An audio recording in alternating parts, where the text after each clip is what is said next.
অল্প অল্প করে হাসবা হাওয়াইজিল বাশার, মানব জাতির প্রয়োজন অনুসারে কোনদিন 1 আয়াত, কোনদিন 10 আয়াত, কোনদিন 5 আয়াত, এভাবে করে করে 23 বছরের লম্বা জিন্দেগিতে আল্লাহ পুরো কোরআনটা বিশ্বনবীর উপর নাজিল করেছে।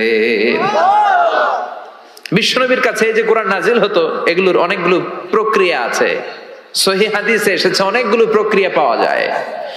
1 নাম্বার প্রক্রিয়া মিসলা সলসলাতিল জারাস, ঘন্টার ধ্বনির মতো বিশ্বনবীর কাছে কোরআন পাঠাতো কে? হাই স্কুলে বা প্রাইমারি স্কুলে ছুটির সময় দপ্তরি ঘন্টা বাজায় না? ঘন্টা বাজালে কি হয়? আওয়াজ হয়। বিশ্বনবী বলেন ঘন্টার ধ্বনির মতো বিকট আওয়াজে রব্বুল আলামিন আমার কাছে কোরআন পাঠাতো। এই পদ্ধতিতে বিশ্বনবীর কাছে যখন কোরআন আসতো, প্রচন্ড শীতের রাতে বিশ্বনবী ঘামতে ঘামতে হয়রান হয়ে যেতেন। সুবহানাল্লাহ, কি মজার কোরআন আমরা পাইছি, খুলি আর পড়ি। বিশ্বনবী এই কোরআনকে রিসিভ করতে কত কষ্ট